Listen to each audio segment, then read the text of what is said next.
Hello everyone. Lecture है हमारा solar system को बात करेंगे और यह है हमारा सौरमंडल जिसको कहा जाता है। प्रॉपरली देखेंगे क्या क्या हमारे क्वेश्चन यहाँ से बनते हैं। पूरा पहले कॉन्सेप्ट बनाएंगे, टॉपिक को समझेंगे और इस बार मैं आपको बहुत अली की तरीके से समझाऊंगा, क्योंकि देखिए लास्ट वाले लेक्चर में हमने यूनिवर्स के बारे में बात करी थी। इस बार हम सोलर सिस्टम को देखेंगे, सौरमंडल को। और पहली बात तो कॉन्सेप्ट समझेंगे, फिर लास्ट में जो कुछ प्रीवियस ईयर्स के क्वेश्चन है उनको भी देख लेंगे जो ज़रूरी है। पर मेरा मानना है कि अगर ये टॉपिक आप कंप्लीट कर लेते हैं, क्योंकि बहुत सारे क्वेश्चन यहाँ से बनते हैं। वैसे तो वर्ल्ड ज्योग्राफी का पार्ट है ये, पर मेरा मानना है अगर आप इसको कर लेते तो इस चैप्टर को कॉन्सेप्ट के बाद जब हम कर लेंगे पूरा, तो मुझे नहीं लगता कुछ और दिक्कतें आएंगी इसके बाद। ठीक है, एक मिनट में देख रहा हूँ कि लाइव क्लास हो गई है कि नहीं हो गई। हाँ, हो गई है। बाकी मैं देखता रहूँगा, कोई क्वेश्चन रहेंगे तो आप बता दीजिएगा। वैसे मेरे को लगता है क्वेश्चन रहेंगे नहीं कुछ, और पीडीएफ इसकी मिल ही जाएगी आपको। ठीक है, स्टार्टिंग करते हैं। हमारे सौरमंडल को कहा जाता है, इसको सोलर सिस्टम हिंदी में कहा जाता है सौरमंडल, और वैसे कहेंगे सोलर सिस्टम अपना। लिखा है सौरमंडल में सभी ग्रहों के चारों तरफ दीर्घवृत्ताकार में चक्कर लगाते हैं। कौन लगाते हैं? ग्रह चक्कर लगाते हैं। आपके यहाँ पे लिखा होगा all the planets in the solar system revolve around the sun in elliptical orbit. ये बहुत ज़रूरी है, कई बार आता है एग्जाम में, तो इसको याद रखना है। दीर्घवृत्ताकार, अब ये क्या होता क्या है ये समझ लेते हैं पहले। ये दिख रहा होगा एक तरीके से शेप, एक होता है गोला, एक तरीके से एकदम गोल होगा, वो होगा आपका शेप सर्कल टाइप का। पर अगर आप इसको बोलेंगे तो ये ऐसा होता है, अंडे के आकार का होता है, मतलब इधर से ऐसे। ठीक है, एकदम गोल नहीं होगा, तो इसको कहा जाता है, इसको दीर्घवृत्ताकार या इलिप्टिकल ऑर्बिट इसको इंग्लिश में कहा जाता है। तो आपसे डायरेक्टली कई बार आता है कि किस तरीके से हमारे सोलर सिस्टम में ये जो ग्रह सूर्य के चारों तरफ चक्कर लगाते हैं, क्योंकि हमने बात कर ली थी कि सन हमारा रहता है और सन के चारों तरफ ये चक्कर लगाते हैं, और किस तरीके से लगाते हैं वो मैंने आपको बता दिया। एक और चीज़ याद रखिएगा कि अभी हम आगे बात भी करेंगे, ये सब जो चक्कर लगाते हैं एंटी क्लॉकवाइज। ठीक है, एंटी क्लॉकवाइज। ये तो अभी याद रखिएगा, क्या पता बीच में मैं बताना भूल जाऊँ आपको, क्योंकि बहुत छोटे छोटे माइनर पॉइंट भी एग्जाम में आ रहे हैं आज के टाइम पे। लिखा है सौरमंडल में कुल कितने ग्रह होते हैं? 8 ग्रह होते हैं। इनमें सबसे पहली बात करें तो संख्या कितनी थी? 9। यहाँ पे लिखा है there are are total number of planet 8 थे in the solar system. Earlier their number was 9, ये पहले 9 हुआ करते थे। In the year 2006 Pluto was remove from the list of planets. ये इसको हटा दिया गया, इसको प्लूटो को। अब प्लूटो को क्यों हटाया गया? ये है आपका प्लूटो। कारण क्या है इसको भी समझ लेते हैं कि हटाने का कारण क्या था। देखिए इसको, चलिए आगे बात करूंगा। वैसे मैं बता दूं उसको, हमारे ग्रहों की कुछ विशेषताएं होती हैं, उनको एक ही करेक्टरिस्टिक्स उनके होते हैं, इसी कारण उनको ग्रह माना जाता है। पर ये उसके एक कसौटी के ऊपर नहीं चल रहा था, मतलब एक मापदंड जो होता है उस पर नहीं चल पा रहा था। ये नेपच्यून को 2 बार उसके जो सर्कल जो इसका सॉरी जो जिस तरीके से राउंड करता था, रिवॉल्व करता था, उसको 2 बार काट देता था उसके अक्ष को। इसलिए साइंटिस्ट के द्वारा माना गया कि इसको हटा देना चाहिए। लोगों के द्वारा बोला गया कि हाँ, जो हमारे सभी इस तरीके से सोलर सिस्टम को समझते हैं, इसलिए इसको हटा दिया गया था प्लूटो को। तो बहुत रेयर होता है कि पूछा जाता है कारण क्या था, तो याद रखिएगा नेपच्यून के कारण इसको हटाया गया, कि नेपच्यून का जो जगह थी वहाँ की जगह को 2 बार ही काट देता था। आगे हम बहुत डिटेल में देखेंगे। बट एग्जाम में एसएससी में आया कि जो आपका प्लूटो है किस वर्ष हटाया गया था? 2006 में। तो ये हमको याद रखना है। बाकी इसको एक और एक बेल्ट है, इसके आगे हम देखेंगे, वैसे बहुत डिटेल का पॉइंट हो जाता है, उतना ज़्यादा जाने की जरूरत नहीं है एसएससी ऐसे एग्जाम में। फिर मैं आपको बता दूं, इसको रख दिया गया है कुइपर बेल्ट में। इसको कुइपर पढ़ा जाता है वैसे, कुइपर बेल्ट, वहाँ पर इसको रख दिया गया है। मतलब हटा के तो कहीं ना कहीं रखेंगे, तो प्लूटो को वहाँ पर जगह दी गई है।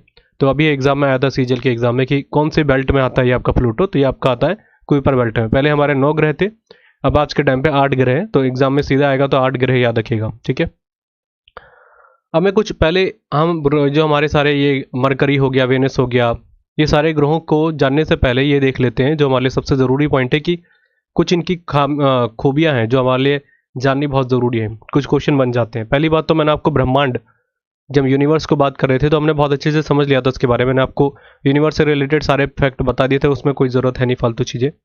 पर हम बात कर रहे थे, हाँ एक चीज़ मेरे से छूट गई थी लास्ट टाइम, मैंने आपको बताया था सीरियस, जो सबसे चमकता तारा है, उसको मैंने बोला था। आपसे कई बार एग्जाम में आता है, ये एसएससी का है प्रीवियस ईयर्स का, कि इसका दूसरा नाम क्या है? इसको डॉग स्टार भी कहा जाता है। ठीक है, डॉग स्टार। तो अगर आपसे पूछा जाएगा सीरियस, और सीरियस को ऐसे ही लिखते हैं सेम, हिंदी में भी ऐसे लिखेंगे और इंग्लिश में भी ऐसे लिखेंगे।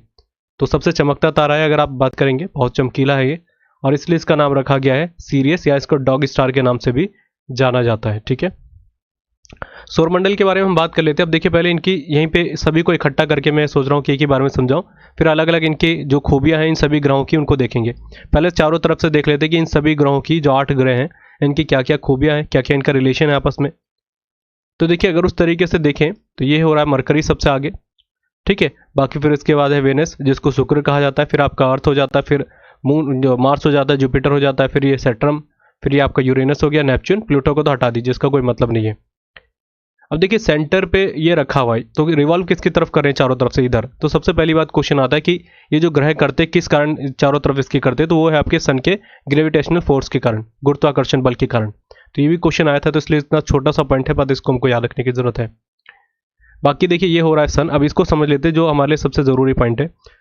सबसे पहली बात आपसे पूछा जाएगा कि बताइए सबसे छोटा ग्रह इनमें कौन सा है। तो एक साइज भी देखेंगे थोड़ा तरीके से, प्लूटो को अलग रख के, तो दिख भी रहा है इसका साइज सबसे छोटा है। तो सबसे पहली बात बुध जो है हमारा सबसे छोटा है, सबसे पहला पॉइंट जो मैं आपको ऊपर ऊपर समझा रहा हूँ अभी उस तरीके से। इसको जब अलग से देखेंगे तो वो वहां पर दिखेगा ही, बुध सबसे छोटा है इनमें, ये तो पहली बात हो जाती क्लियर। अगर आपसे पूछा जाता कि सबसे पास कौन सा है, तो ये हो जाएगा आपका बुध जिसको कहा जाता है मरकरी। दोनों ही लेके चल रहे हैं, हिंदी और इंग्लिश दोनों के लिए। तो पहले सबसे छोटा ये हो गया। सबसे पास में सूरज के कौन सा है, तो ये है आपका बुध। अगर पूछा जाएगा कि सबसे बड़ा कौन सा है, तो ये है आपका, दिख भी रहा है साइज में, ये है जुपिटर जिसको बृहस्पति कहा जाता है, ये सबसे बड़ा होता है हमारा। और अगर पूछा जाएगा कि सबसे दूर कौन सा, तो ये है नेपच्यून। और मेरे मानना यही है कि अगर आप फिगर बना रहे होंगे तो फिगर को जरूर रखिएगा, ये इसी तरीके से याद रखना है, रट्टा नहीं मारना कि कौन आगे कौन सा पीछे। इनको एक जो अरेंज ऑर्डर दे रखा है उसी तरीके से रखें, तो अपने आप याद हो जाएगा कि सबसे लास्ट में कौन सा हमारा नेपच्यून, तो जाहिर सी बात है सबसे पीछे वही होगा। सन हमारा बीच में, अर्थ हमारा ये हो गया। देखिए एक चीज़ और मैं बता दूं, एक होती है एस्टेरॉयड बेल्ट, उसके बारे में आपको मैं पहले भी बता चुका था, उसके बारे में भी मैं कुछ और भी एक्स्ट्रा पॉइंट बताऊंगा क्योंकि वो एग्जाम में रिसेंट टाइम में बहुत सारे आ रहे हैं।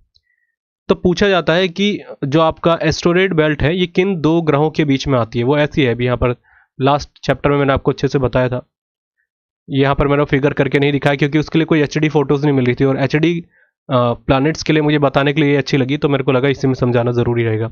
ऐसा समझ लीजिए ये है, और सूरज ये आधा ही पार्ट दिख रहा है आपको, ऐसा समझ लीजिएगा इधर से ही तो घूम के पूरी जाती है, ठीक है। इतना ही बस समझिएगा आप जो एस्टेरॉयड बेल्ट है। अब ये एस्टेरॉयड बेल्ट क्या है, मैंने बताया था कि जैसे बहुत सारे धूल कण होते हैं, और वो एक तरीके से कण कह सकते हैं, कण हम अपने नाम से बोल रहे हैं, वैसे बहुत बड़े बड़े साइज होते हैं उनके, और वो टुकड़े में पटे हुए हैं गैसों का, या आप कह सकते हैं धूल कण का, इन सभी का ग्रुप बना के एक संरचना के रूप में, एक लाइन कह सकते हैं, ऐसे बन के वो सर्कल टाइप में बनी हुई है। तो डायरेक्टली क्वेश्चन आता है कि कौन दो ग्रहों के बीच में पड़ती है, तो यही है, जुपिटर और मार्स के बीच में पड़ती है। एस्टेरॉयड बेल्ट इसका नाम है, इंग्लिश में इसको एस्टेरॉयड बेल्ट कहा जाता है, और हिंदी में इसको कहते हैं क्षुद्र ग्रह, ठीक है, क्षुद्र ग्रह। और या कह सकते हैं इसकी बेल्ट को शायद मेरे हिसाब से पीटी कहा जाता है, पर मेरे हिसाब से एस्टेरॉयड का मतलब ये होता है क्षुद्र ग्रह, तो आप हिंदी मीडियम वाले ऐसे याद रखिएगा, ठीक है। तो ये हो गया पॉइंट। ये कई बार एग्जाम आया कि कौन से दो ग्रहों के बीच में पड़ता है, तो पहली बात पड़ता है ये जुपिटर और आपके मार्स के बीच में, मतलब मंगल ग्रह और बृहस्पति ग्रह के बीच में। सबसे बड़ा कौन सा था, जुपिटर था, ये हमने पहले भी याद कर लिया है, ठीक है। और बुध ग्रह हो गया। बाकी हाँ एक चीज़ और बात कर लेते हैं जो आपके लिए सबसे ज़रूरी पॉइंट है। ये जो ग्रह आपको आगे के दिख रहे हैं, ये सबसे पहली बात पूछा जाता है कि किस टाइप के ग्रह हैं। इनको हम टेरेस्ट्रियल कहा जाता है, प्लैनेट्स। पहले लिख लेता हूँ मैं यहाँ पे टेरेस्ट्रियल, और इसको हिंदी में कहेंगे स्थलीय। स्थलीय ग्रह या प्लैनेट कहा जाएगा इनको, टेरेस्ट्रियल प्लैनेट के नाम से इनको जाना जाता है। कारण क्या है, इसको ये भी समझना जरूरी है हमारे लिए। मैंने एक चीज़ जब स्टार्टिंग में बात करी थी, मैंने बोला था बिग बैंग थ्योरी के बारे में बहुत अच्छे से, इसलिए मैंने समझाया कि आपको इस चीज़ को रिलेट करने में आसानी हो, ये तो रट्टा मारने की कोई ज़रूरत थी नहीं। बिग बैंग थ्योरी के हिसाब से जब हमने बोला कि वो एक मास के हिसाब से बहुत ज़्यादा टेम्परेचर प्रेशर वगैरह बढ़ा, तो एक ब्रेक हो गया। ब्रेक होने के बाद वो छोटे छोटे पार्ट्स में डिवाइड हो गया। छोटे छोटे मतलब कई हजार किलोमीटर में उनका क्षेत्रफल है, मास के तरीके से बता रहा हूँ, पर हम समझ रहे हैं आसानी में, इसलिए मैं आपको बता रहा हूँ कि छोटे छोटे टुकड़ों में डिवाइड हो गया वो। फिर उसके बाद आप सभी जानते हैं ब्रह्मांड बन गया। तो ऐसी अलग अलग तरीके से हमारी आकाश गंगा बनी, गैलेक्सीज बनी, फिर सौरमंडल अलग अलग बन गए। जो आपके प्रेजेंट टाइम हम जो जानते हैं ये हमारा सौरमंडल है।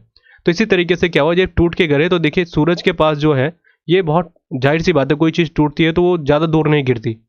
अगर हम कोई कांच की बोतल रख रहे हैं और वो टूट जाती है, तो टूटने की वजह से ज़मीन पे गिरी, तो उसके जो बड़े बड़े पार्टिकल्स हैं या उसके बड़े बड़े टुकड़े हैं वो पास में ही गिरेंगे, ज़्यादा दूर नहीं गिरेंगे, मास ज़्यादा होने के कारण। पर अगर हम देखेंगे बहुत छोटे छोटे कण हैं वो दूर दूर भी चले जाते हैं। एग्जाम्पल के लिए अगर एक कोई बॉल है जिसको हमने मिट्टी से बनाया और उसको हम दीवार पे मारते हैं, तो देखेंगे कि जो मोटे टुकड़े हैं वो ज़मीन पे उसी जगह गिर जाएंगे जहाँ पर उसको मारा गया था, फेंका गया था। पर उसके बहुत मिट्टी मिट्टी के कण आपको पूरे कमरे में दिखेंगे। क्यों? क्योंकि वो हवा के साथ उड़ जाते हैं। तो इसलिए कारण मतलब जो बहुत बड़े बड़े पार्टिकल्स हैं वो हमारे सूरज के पास ही दिखने को मिलेंगे, जो बहुत ही ठोस हैं, कठोर हैं, तो कठोर है इसलिए इनको स्थलीय कहा जाता है, टेरेस्ट्रियल कहा जाता है। तो ये आपके स्टार्टिंग के हैं, ठीक है। तो ये डायरेक्टली आपको याद रखना है कौन कौन से हैं इसमें। वेनस हो गया, मरकरी हो गया, आपका अर्थ हो गया और मार्स हो गया, जो स्टार्टिंग के 4 दिख रहे हैं। बुध हो गया, इसको शुक्र कहेंगे, इसको पृथ्वी कहेंगे और इसको मंगल ग्रह कहेंगे। तो ये चीज़ मैंने समझा दी। रट्टा नहीं मारना कि इस तरीके से कि टेरेस्ट्रियल कौन से, और कई बार रट्टा मारते हैं लोग, उससे ज़रूरत नहीं है। मैंने बता दिया कि जब कोई बड़ी चीज़ है, बहुत भारी चीज़ है, ठोस है, वो ज़्यादातर पास में ही रहेंगी और वो पास में ही दिख रही है। अब देखिए ये तो हो गया पास में। अब लास्ट वाली बात आ जाती है कि ये पीछे के जो प्लानट दिख रहे हैं, ये लास्ट के 4, ये कौन से हैं? तो इनको कहा जाता है गैसियस, ठीक है।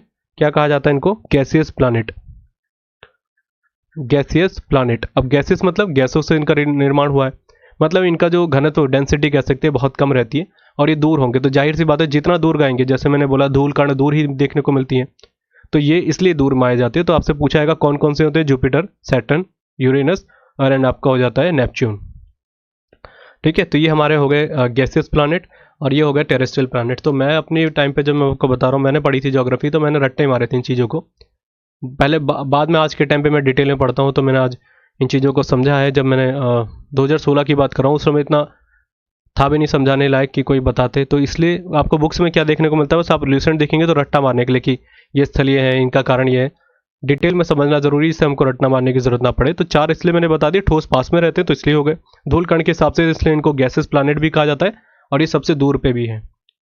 तो ये हो गए हमारे प्लानट। अगर नाम पूछे जाएंगे तो आपको याद रखने, स्टार्टिंग के 4 टेरेस्ट्रियल हो गए और जो गैसेज हो जाते हैं सबसे लास्ट के। अगर आपसे पूछा जाता है बहुत ज़्यादा डिटेल में कि बताइए जो गैसेस प्लानट का सबसे अंतिम प्लानट कौन सा है, तो नेपच्यून हो जाएगा। पूछा जाएगा सबसे पहला प्लानट कौन सा है, तो जुपिटर हो जाएगा गैसेस प्लानट का। ये भी पूछा जा सकता है टेरेस्ट्रियल प्लानट का सबसे लास्ट का प्लानट कौन सा है, तो मार्स हो जाएगा। सबसे पहला कौन सा जाएगा, मरकरी हो जाएगा। ये चीज़ क्लियर है, ठीक है। तो हमने ये सारी चीज़ें देख ली हैं। और देखिए एक चीज़ और, कई बार असेंडिंग ऑर्डर तरीके से आपको रखने के लिए बोल दिया जाता है कि रखिए इनको जिस तरीके से सूरज के सामने है, तो इसी अरेंज रखना है। सबसे पहले मरकरी, फिर वेनस, फिर अर्थ, मार्स, इसी तरीके से याद रखना है। और जैसे ही फिगर भी बना रहे हैं, तो मेरे हिसाब से ये फिगर है, इसी को सेम अपनी कॉपी में लिख लेना है। कई बार बोलता है कि बताइए सूरज के चारों तरफ चक्कर लगाने वाले ग्रहों की एक तरीके से उनको अरेंज करिए। तो सबसे पहला कौन सा आ जाता है, ये पास में सबसे, फिर वेनस, फिर अर्थ, फिर मार्स, फिर जुपिटर, ये आगे बढ़ते चले जाएंगे, ठीक है। हमने प्लूटो की बात कर ली थी, उसको हटा दिया कि उसको क्यूपर बेल्ट के अंदर रखा गया। क्यूपर बेल्ट हम अलग से देखेंगे क्योंकि वो एसएससी का पार्ट नहीं है, तो इतना ज़्यादा दिमाग लगाने की जरूरत नहीं है। बस यह समझेगा कि नेपच्यून की जो कक्षा होती थी, जहाँ पर कक्षा मतलब क्या होता है, जहाँ पर ये रिवॉल्व करते हैं, जो इनका एक फिक्स होता है। जैसे पृथ्वी है, तो पृथ्वी सूरज के चारों तरफ ऐसे चल रही है, तो इसका मतलब ये नहीं कि वो इधर से घूम के कभी इधर आ जाएगी, कभी ऐसे हो जाएगी, नहीं। वो फिक्स अपने क्राइटेरिया से सेट कर रखा है, अपनी एक ही जगह पर रिवॉल्व करती जा रही है, बस इसी को बार बार इसी को। अब ये क्या करता था, प्लूटो आता था एक टाइम पे, जैसे नेपच्यून कर रहा है, तो नेपच्यून की भी फिक्स है अपनी कक्षा, तो इसकी इस कक्षा को 2 बार काट देता था। और ऐसा कोई भी प्लानिट की विशेषता नहीं है कि अगर वो प्लानिट है तो किसी भी ग्रह की कक्षा के बीच में 2 बार या किसी भी तरीके से काटेगा नहीं उसको, उसके रिवॉल्यूशन को नहीं काट सकता। तो यही सेम कहानी थी, इसलिए प्लूटो को हटा दिया गया। तो बहुत डिटेल में जाएगा तो याद रखिएगा, इसका रिलेशन कौन से था, नेपच्यून से था, क्योंकि नेपच्यून इसके पास में पड़ता था। अब ये दिख रहा होगा, देखिए यहाँ से दिख रहा है ना, बहुत पास जा जाके इसने लास्ट में इसको यहीं पे काटता था आगे की तरफ जाके थोड़ा सा। अब हमने बात कर ली किसके बारे में, इसके बारे में, जो हमारा ग्रहों की जो मेन कहानियां थी। अच्छा, अब हम बात कर लेते हैं। सबसे पहली बात, अगर आपसे ये पूछा जा सकता है कि भारी के बारे में पूछा जाएगा, भारी कौन सा है, या सबसे, हाँ एक चीज़ और सबसे इंपॉर्टेंट पॉइंट है, टेरेस्ट्रियल ग्रुप को ही आप समझ सकते हैं आंतरिक प्लानिट के नाम से इनको जाना जाता है। आंतरिक मतलब इनर प्लानिट, ठीक है, इनर। और अगर इनको बोलेंगे तो इनको कहा जाता है आउटर प्लानिट। ये कई बार आता है, बहुत सिंपल सा है। इनर मतलब जो पास में पड़ रहे हैं और जो दूर पड़ रहे हैं वो हो जाएगा आपके आउटर प्लानिट। इनका दूसरा नाम भी है। पहली बात, इनको हल्के ग्रह भी कहा जाता है, हल्के क्योंकि मैंने बताया गैसेस रूप में इनको जाना जाता है। इनको जाइंट प्लानिट के नाम से भी जानते हैं, जाइंट, या इनको ऐसे कहा जाता है ग्रेट प्लानिट। ये सारे नाम इनको दिए गए हैं और मेरे हिसाब से इनको रट्टा मारने की जरूरत नहीं पड़ेगी। जाइंट प्लानिट क्यों कहा गया, क्योंकि बड़े ही हैं सबसे, और इनकी शुरुआत भी कहाँ से होती है, जुपिटर, सैटर्न, यूरेनस, नेपच्यून, यहीं से स्टार्टिंग हो रही है। और सारे के सारे बड़े हैं, कोई भी छोटा नहीं इनमें, बाकी ये तो सारे छोटे हैं उस तरीके से। और जो टेरेस्ट्रियल प्लानट है, इनमें सबसे बड़ा जो हमारा अर्थ है, इसका डेंसिटी सबसे ज़्यादा होता है, याद रखना, ये बहुत ज़रूरी पॉइंट है, एग्जाम में आता है। डेंसिटी या घनत्व, घनत्व मतलब बहुत ज़्यादा प्रेशर है आपस में बीच में मिलकर, घनत्व तो आप जानते होंगे। हाँ, ये है कि मार्स जो है बिल्कुल सेम, उसका डेंसिटी जो है अर्थ का उसी के जैसा है। बहुत माइनर अगर तरीके से देखा जाए तो बहुत कम है कि दोनों में कुछ अंतर हो, थोड़ा बहुत अंतर है। इसलिए हम जानते हैं कि आज के टाइम पे भी मार्स में जीवन का अस्तित्व है उसकी खोज की जा रही है और माना भी जा रहा है कि हाँ जीवन का अस्तित्व यहाँ पर है, हो सकता है यहाँ पर। ठीक है, तो अर्थ हो गया, मून हो गया, बाकी हमने ये चीज़ें देख ही ली है। एक चीज़ और यहाँ से रिलेट कर लेते हैं, जो सन के रिलेटेड कुछ क्वेश्चन आ जाते हैं हमारे लिए। जैसे आपसे कुछ क्वेश्चन बनेंगे, ये क्वेश्चन आ सकता है कि बताइए जैसे सन है और पृथ्वी है, ये है हमारी पृथ्वी अर्थ। अब ये मैं यहाँ पे तो क्लियर दिख नहीं रहा, फिर भी इस तरीके से समझ लेते हैं कि ये पूछा जा सकता है कि एक बार आता है कि सन के पास जब पृथ्वी पहुंच जाती है उस कंडीशन को क्या कहते हैं। जैसे ये सन बन रखा है यहाँ पर और अर्थ हमारा यहाँ से घूम रहा है और ये ऐसे तो रिवॉल्व करेगा चारों तरफ से, तो ये पूछा जा सकता है कि ये बताइए कि जब ये एकदम पास में आ जाता है, दूर दूर चले जाता है, उसको क्या कहा जाता है। ये भी कई बार क्वेश्चन बना है। तो देखिए जब ये पास चले जाएगा, जैसे आपको यहाँ पे लिखा हुआ है, मैं कुछ तरीके से समझाऊँ। उपसोर होता है एक, इसको हिंदी में मेरे को याद नहीं आ रहा क्या कहा जाता है, थोड़ा सा दिमाग से निकल रहा है। एक होता है अपसोर, शायद हिंदी में इनको यही कहा जाता है, वैसे इसको कहा जाता है उपसोर को पेरीहीलियन। ये मैं शायद बता चुका हूँ लास्ट लेक्चर में, पेरीहीलियन। और इसको कहा जाता है आपका एपीहीलियन, एपीहीलियन। ठीक है, ये कई बार एग्जाम में आया है कि बताइए जो सूरज के पास जाने वाली कंडीशन को क्या है। अप हो जाएगा तो आपका पास, ही हो जाएगा दूर। अब देखिए एक चीज़ समझना है, ये डेट ये तो मैं आपको ऑलरेडी शायद पहले लेक्चर में बता चुका हूँ। सबसे ज़रूरी पॉइंट ये आ जाता है कि पृथ्वी के साथ जब सन के पास की स्थिति को क्या कहा जाता है, दूर की स्थिति क्या हो जाती है। ये डेट कब आती है, तो ये याद रखिएगा, ये डेट होती है आपकी 4 जुलाई की, जो आपकी अपसोर की होती है, जिसको एपीहीलियन कहा जाता है। ये जब डेट आती है, ये कब आती है, 4 तारीख को। और ये अगर बोला जाएगा कि उपसोर की सिचुएशन कौन सी डेट को आता है, तो आता है 3 जनवरी को। बहुत डिटेल में जाएगा तो इतना पूछेगा, वैसे पूछता नहीं है। ठीक है, तो ये पॉइंट हो गया। मतलब ये वाली कंडीशन क्या है, जब यहाँ पर बहुत पास में आ जाएगा ये, और ये है जब यहाँ पर बहुत दूर चले जाएगा, ये दूर लगा लीजिएगा। ठीक है, डिस्टेंस, और यहाँ पर हो जाएगा पास। तो किस तरीके से, और अगर पूछा जाएगा बहुत डिटेल में कि डिस्टेंस कितनी पास में होती है, तो 14.7 करोड़ किलोमीटर के अराउंड होती है ये।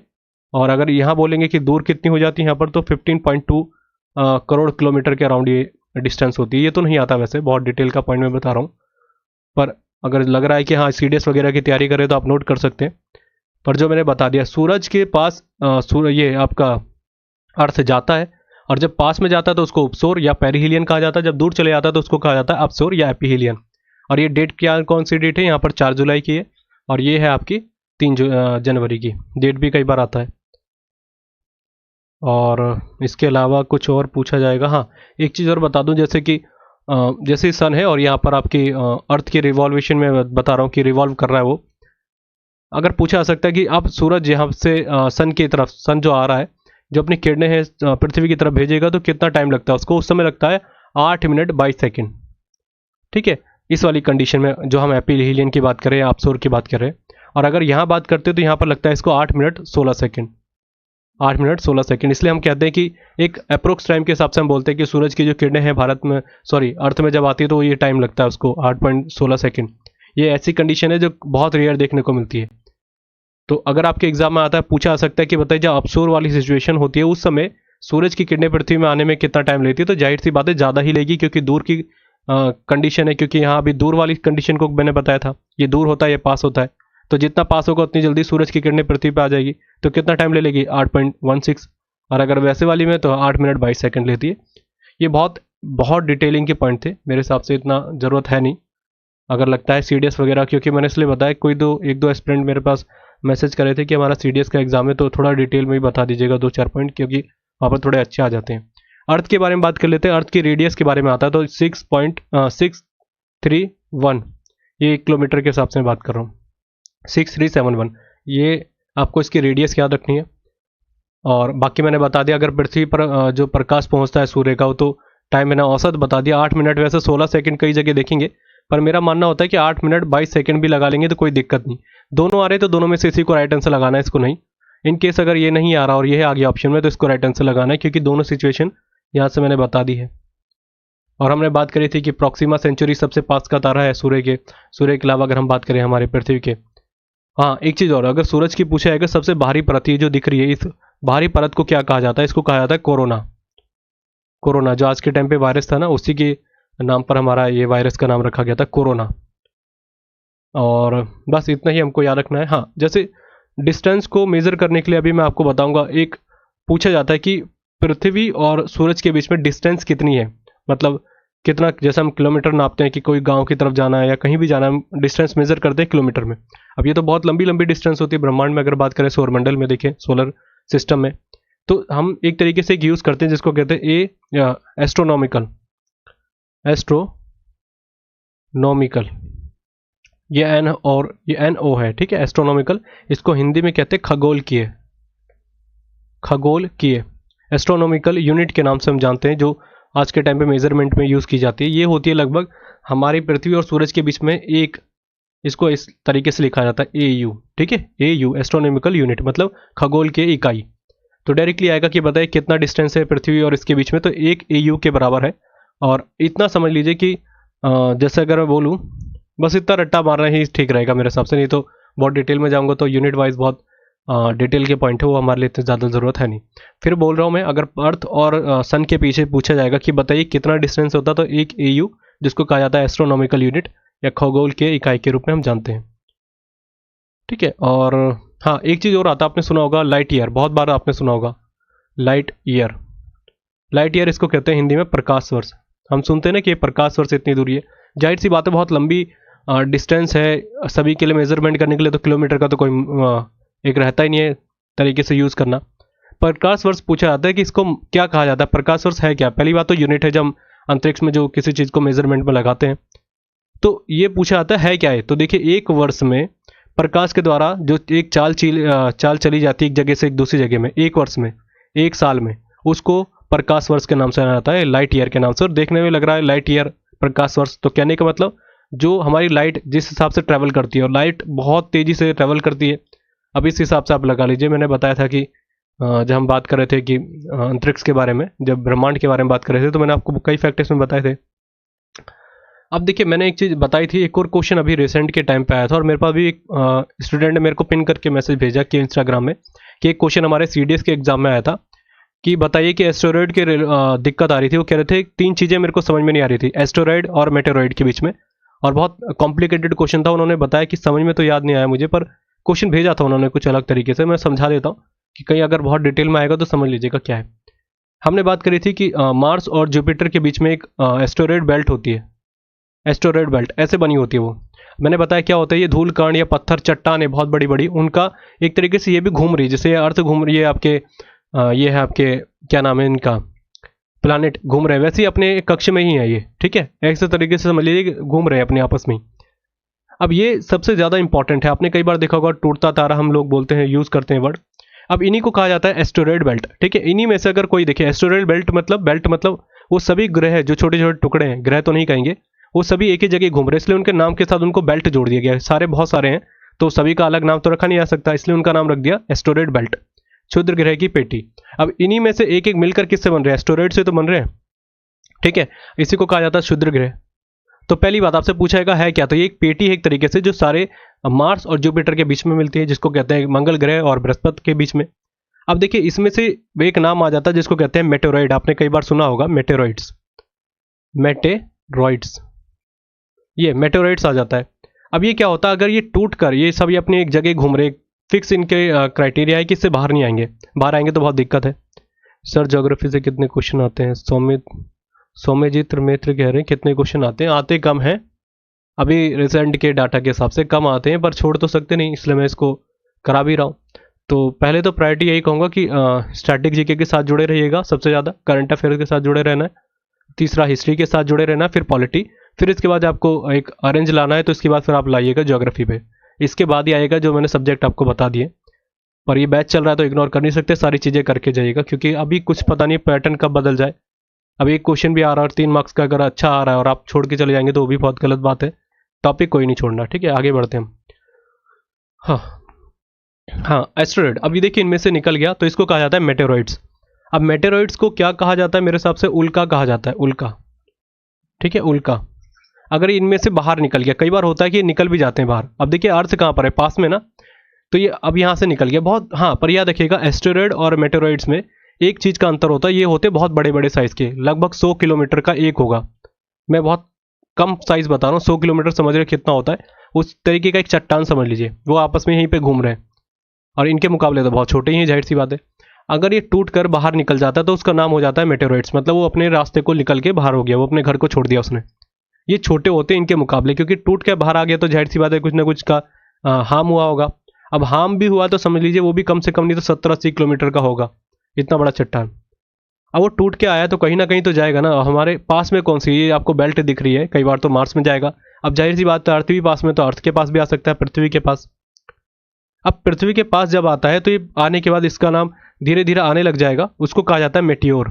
सो इसको क्या कहते हैं, एक बार हिंदी मीडियम वाले चेक कर लीजिए, उल्का नहीं कहते इसको मेरे हिसाब से, मेटियोर को कहा जाता है उल्का। ठीक है, लिख देता हूँ मैं, मेटियोर, इसको उल्का कहा जाता है। बस ये समझ लीजिए, इसी को शूद्र भी कह सकते हैं, शूद्र ग्रह ही समझ लीजिए। ठीक है, ये एक तरीके का यही है, इसमें कोई ज़्यादा बदलाव नहीं, बस ये टूटकर अलग हो गया, बस यही कहानी है। अभी मेटियोर बनकर आता है क्योंकि इसने अपना कक्ष निकल के बाहर आ गया, अब इसने कहीं ना कहीं आना है। अब ये आ गया हमारे पृथ्वी में, जैसे ही अंदर आ गया इसने एंटर कर दिया पृथ्वी के वातावरण में, उसको कहेंगे मेटियोर, जिसको उल्का कहा जाता है। राइट, और ये कई बार आपने सुना होगा शूटिंग स्टार, जैसे शूटिंग स्टार हम छोटे में भी कई बार देखे हैं, अभी भी देखा है कई बार आपने।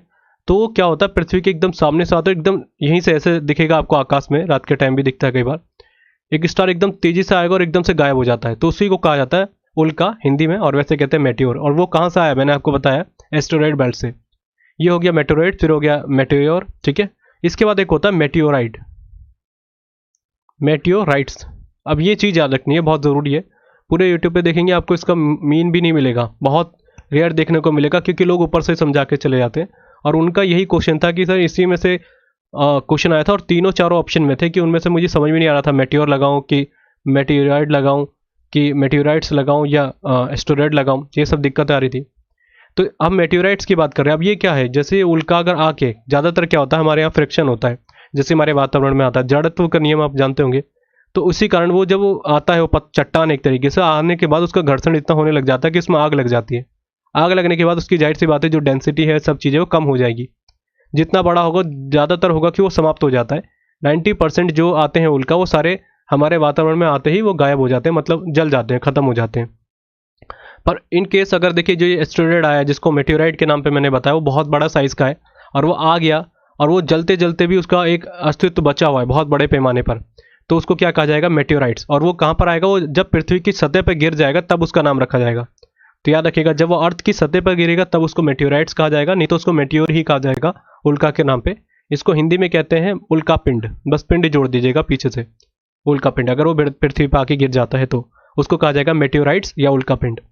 और इसका एग्जाम्पल है, आपने अभी, हाँ, रिसेंट में अपने राजस्थान का एक न्यूज़ में आया था कि एक मेटियोराइट गिरा था, वो बहुत ज़्यादा न्यूज़ में था, और उसकी जांच पड़ताल पे लगाया गया था। वो पत्थर भी नहीं लग रहा था अलग टाइप का था, वो ऐसा लग रहा था कि ये आयरन टाइप का है, पर बहुत ही इंटरेस्टिंग था। अगर आप फोटो होती मैं ज़रूर लगाता, मेरे दिमाग में आया नहीं तो दिखाता मैं आपको, बहुत ज़्यादा न्यूज़ में था वो करंट में। तो उसी को मेटियोराइट्स कहा जाता है। और याद रखिएगा उसको, जैसे आज के टाइम पे हमारी एक लोनार लेक है, जब मैंने आपको स्टैटिक जीके की एक चीज़ बताई थी लोनार लेक के बारे में, मैंने बताया था ये एक तरीके से लेक कैसे बन गई, क्योंकि जब बारिश का पानी आता तो इकट्ठा हो जाता है। जब ये मेटेराइट गिरा, यहीं पे गिरा था इस महाराष्ट्र की जगह में, और जब ये गिरा तो वहाँ पर इतना बड़ा गड्ढा कर दिया, लगभग 100 किलोमीटर तो नहीं कहते, 100 किलोमीटर कह रहा हूँ, सॉरी, कह रहे थे कि लगभग 1-1.5 किलोमीटर में है वो। और वो गिरने के बाद जाहिर सी बात है इतनी तेज़ी से गिरेगा तो गड्ढा कर देगा वो। फिर उसको हटाया गया तो उसमें क्या हो गया, गड्ढे के बाद जैसे पानी वानी आने लगा तो उसमें इकट्ठा होने लगा, तो वो एक लेक के रूप में ही बन गई। तो इसलिए कई बार आता है कि ऐसी कौन सी है, तो इसी के रूप में बनी थी, जो उल्का पिंड के गिरने के कारण उसका निर्माण हुआ महाराष्ट्र में। ठीक है, तो ये चीज़ें मैंने आपको बता दी। एक तो ये हो गया, मेटेराइड हो गया, तीनों का अंतर याद रखिएगा। एस्टेरॉयड बेल्ट से निकलेगा एस्टेरॉयड, फिर वो बन जाएगा मेटेराइड। मेटेराइड के बाद जो हमारे पृथ्वी में एंटर कर जाएगा वो हो जाएगा उल्का। और उल्का को ही शूटिंग स्टार कहते हैं या टूटता तारा। तो कई बार आता है कि किसको कहा जाता है, मान के चलिए ऑप्शन में चारों ही आ जाएंगे तो आपको मेटियोर में याद रखना, मेटियोर जिसको उल्का कहा जाता है। और वो आके अगर पृथ्वी की सतह पे गिर गया उसको मेटेराइट्स कहा जाएगा, जिसको कहते हैं उल्का पिंड। और फिर इस तरीके से हमने सारी चीज़ें याद रख ली। और लोनार लेक उसका एग्जाम्पल है, जीता जागता आज के टाइम पे, जो महाराष्ट्र में है। इसके बाद हम बात करते हैं एक धूमकेतु के बारे में भी। धूमकेतु कई बार सुना होगा, धूमकेतु है और इसको इंग्लिश में कहते हैं कॉमेट।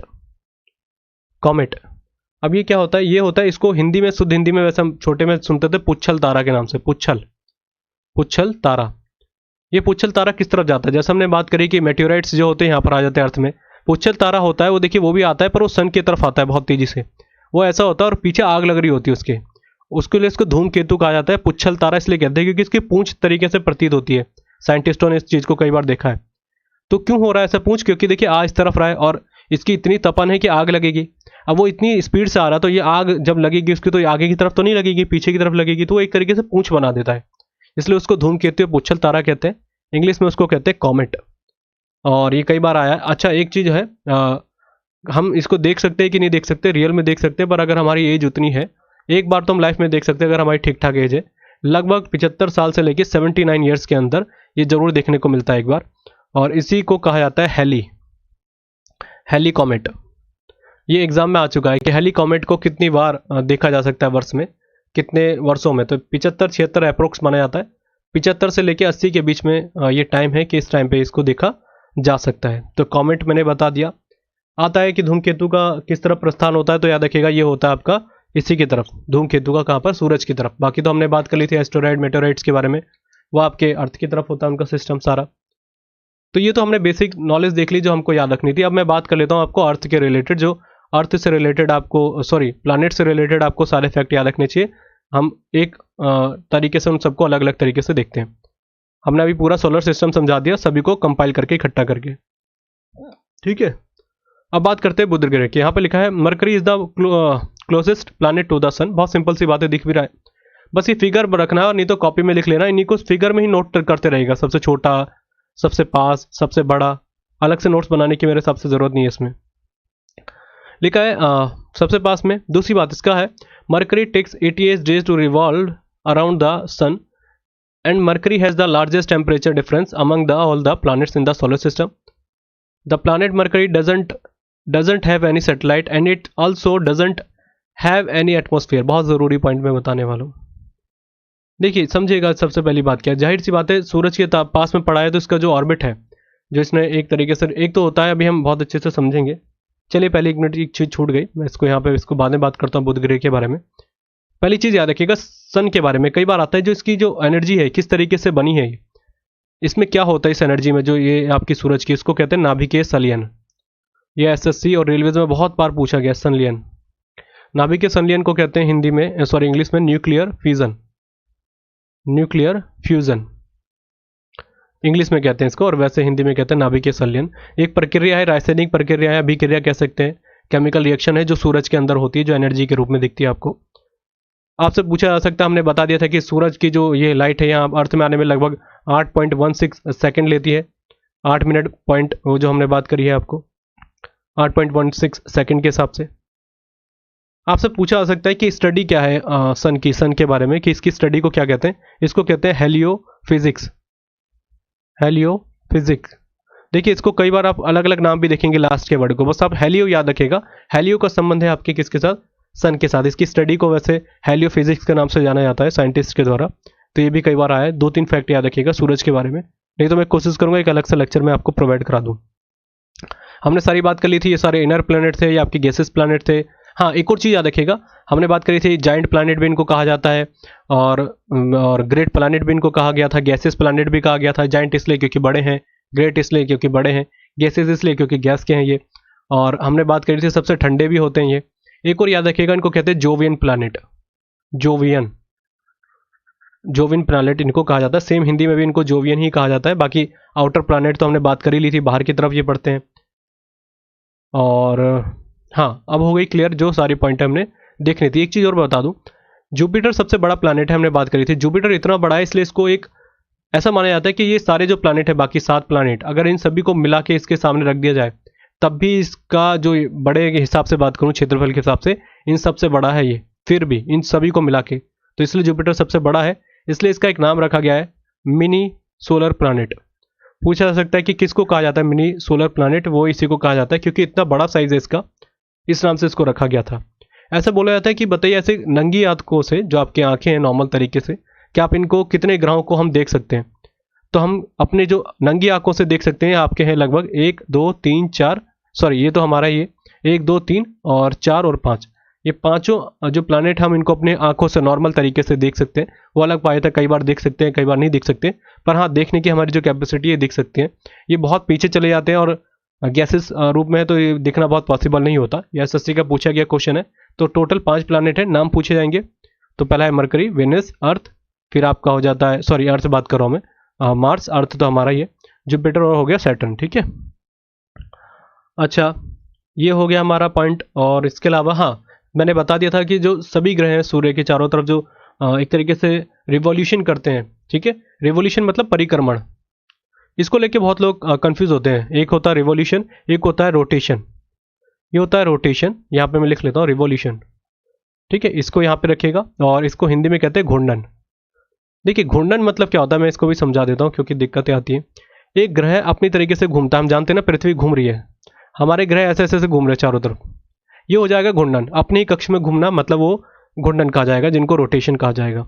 परिक्रमण, इसको क्या कहेंगे, रिवॉल्यूशन मतलब होता है आपका ये रिवॉल्व करें इस किसी चीज के चारों तरफ, जैसे ये सन के चारों तरफ लगा रहे हैं ना चक्कर, इसको परिक्रमण कहेंगे। और वैसे भी आप याद रख सकते हैं परिक्रमण मतलब परिक्रमा करना किसी चीज की, तो इसको कहते हैं रिवॉल्यूशन। तो ये भी याद रखिएगा, कई बार रिवॉल्यूशन से भी हम दिक्कत कर जाते हैं और एंटी क्लॉकवाइज करते हैं, ये मैं चीज आपको पहले बता चुका हूँ। क्लॉकवाइज नहीं करते, एंटी क्लॉकवाइज।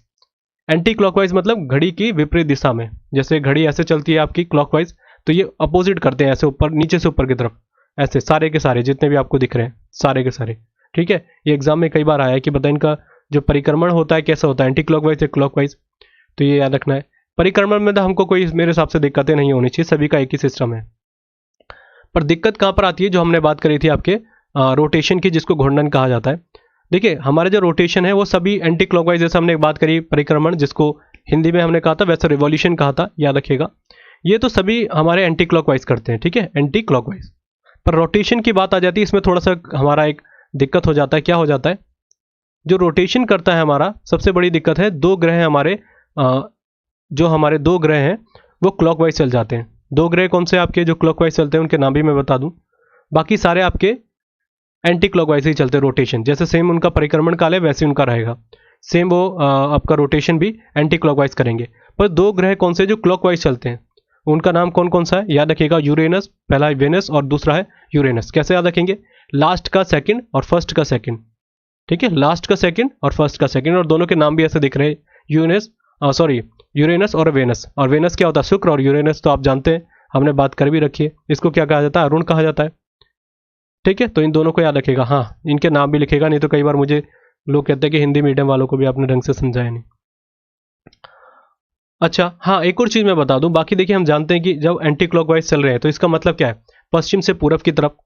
तो कई बार आता है कि बताइए सूरज किस तरफ निकलेगा, जैसे हमारे यहाँ निकलता है सूरज पूरब से, ठीक है, हमारा सूरज कहाँ से निकलता है, पूरब से निकलता है। तो अगर इन कंडीशन में बात करें तो यहाँ पर निकलेगा पश्चिम से, इन दोनों ग्रहों की बात मैं कर रहा हूँ, सूरज इनकी तरफ से निकलेगा पश्चिम से, और हमारे यहाँ से तो इसलिए आप जानते हैं क्योंकि हमारी अर्थ जो रोटेशन कर रही है वो एंटी क्लॉकवाइज कर रही है, तो इसलिए हमारा निकलता है पूरब से सूरज, और यहाँ से निकलता है इनके यहाँ से पश्चिम से, क्योंकि क्लॉकवाइज कर रहे हैं। बस ये चीज़ याद रखनी है, ज़्यादातर दिक्कतें नहीं करती, क्योंकि आप जानते हैं जो दिन और रात होते हैं वो घूर्णन गति के कारण ही होते हैं, जिसको रोटेशन स्पीड कहते हैं। रोटेशन जब करती है हमारी अर्थ तभी तो हमारे दिन और रात होते हैं, नहीं तो उसका कोई मतलब ही नहीं है। तो आपसे पूछा जा सकता है कि बताइए सूरज, वेनस और यूरेनस जिसको कहा जाता है शुक्र और अरुण, उसमें सूरज कहाँ से निकलेगा, तो आप याद रखिएगा पश्चिम से। और याद रखने का तरीका भी है, क्योंकि बाकी तो सारे प्लैनेट जैसे हमारे अर्थ भी इसमें शामिल है, वो रोटेशन एंटी क्लॉकवाइज कर रहा है, और एंटी क्लॉकवाइज कर रहा है तो हमारे यहाँ अर्थ कहाँ से, सूरज कहाँ से दिखता है, पूरब से निकलता है। अब वो मैंने बात करी थी क्लॉकवाइज के बारे में, इन दोनों के बारे में, तो ये कहाँ से निकलेंगे, ऑब्वियसली उल्टा हो जाएगा, तो क्या होगा, पश्चिम से इनका सूरज निकलेगा। तो मेरे हिसाब से ये चीज़ पॉइंट क्लियर हो गई होगी, ये भी कई बार रिपीट होता है। अब हम बात कर लेते हैं जो हमारे एक्स्ट्रा पॉइंट हमें डिस्कस करने थे। मैं अभी सोच रहा हूँ कुछ चीज़ छूट ना गई हो, क्योंकि बहुत बार दिक्कतें हो जाती है हमसे, क्वेश्चन छूट जाए तो। हाँ एक चीज़ और याद रखिएगा, पूछा जा सकता है कि बड़े के रूप में कि सबसे बड़े कौन से इन छोटे छोटे प्लैनेट्स में, ये चार हैं, ये लास्ट के चार याद रखिएगा। इनमें सबसे बड़ा प्लैनेट के हिसाब से हम बात करेंगे वो हो जाता है हमारा अर्थ, इनमें दिख भी रहा है साइज वाइज सबसे बड़ा है, ठीक है। दूसरा पूछा जाएगा तो कौन सा जाएगा, वेनस। फिर तीसरे नंबर पर अगर बात करेंगे तो हो जाएगा मार्स, चौथे नंबर पर हो जाएगा ये, ऑर्डर याद रखना है। अब यहाँ पर आपको कोई याद रखने में दिक्कत नहीं होनी चाहिए, यहाँ पर सबसे बड़ा ये, फिर ये हो जाएगा, फिर ये हो जाएगा, फिर ये हो जाएगा, मतलब पहला जुपिटर, फिर सैटर्न, फिर हो जाएगा यूरेनस, यूरेनस, फिर हो जाएगा आपका नेपच्यून। इनकी तो कोई दिक्कत नहीं, इनका साइज एकदम बढ़ते चले जाता है, मतलब यहाँ से स्टार्टिंग करेंगे तो ऐसे लेंगे तो आप ये देख लीजिए सबसे बड़ा ये है, फिर इसके बाद ये छोटा, फिर ये छोटा, फिर ये छोटा। पर अगर वैसे देखेंगे तो सबसे छोटा, फिर इससे बड़ा, फिर इससे बड़ा, फिर इससे बड़ा, तो कैसे भी आप याद रख लीजिएगा। हाँ पर आपको यहाँ पर याद रखना है जो टेरेस्ट्रियल प्लैनेट है हमारे, इनमें सबसे याद रखना है, पहला हमारा अर्थ, जो अर्थ है सबसे बड़ा है, फिर जाहिर सी बात है हमारा यूरेनस हो जाएगा। और सबसे कई बार एग्जाम में आता है कि हमारे पास का प्लैनेट कौन सा है, ये देखिए आपको यहाँ पे मंगल भी दिख रहा है और यहाँ पर आपको शुक्र भी दिख रहा है। अब हम कंफ्यूज हो जाते हैं कि किसको राइट आंसर लगाए। तो देखिए, एक दो केसेस में होता है कि मार्क्स जो है बहुत रेयर केसेस है। लास्ट 2003 में देखा गया था कि हमारे पास मार्क्स बहुत पास आ गया था, कुछ ऐसी सिचुएशन होती है, बहुत अलग पॉइंट है वो। बस आपको एक वन लाइनर में याद रखना है, तो याद रखिएगा वीनस हमारे सबसे पास पड़ता है। अगर हम बात करें स्थिति के हिसाब से, सबसे पास हमारे पास पड़ता है, जिसको हमने बात कर ली है आपका वीनस, जिसका नाम है शुक्र। ठीक है, और बस इतना ही याद रखना है। आगे बात करते हैं जो हमारा है बुध ग्रह, हमने बात करी थी। मरकरी सबसे छोटा प्लानेट है, सबसे पास का प्लानेट है, निकट प्लानेट है। अच्छा, आपसे पूछा जाएगा कि सूरज से इसकी डिस्टेंस कितनी है, ये भी आ सकता है क्योंकि पास का है, तो याद रखना है 4 यूनिट का है, 0.4 AU। ठीक है, 0.4 AU के रूप में इसको जाना जाता है। देखिए, मुझे लग रहा है कि क्लास बहुत लंबी हो गई है, कई लोग कहते हैं आप ब्रेक कर लीजिएगा, आप थोड़ा सा रेस्ट कर सकते हैं, फिर 10 मिनट बाद मैं फिर दोबारा लेक्चर को स्टार्ट करता हूँ। ठीक है, बहुत लंबा सेशन हो गया, क्योंकि थोड़ा रिफ्रेश कर लीजिए, पानी वानी पी लीजिए, फिर दोबारा लाइव सेशन लेकर आ रहा हूँ 5-10 मिनट के ब्रेक के बाद। ठीक है, मेरे हिसाब से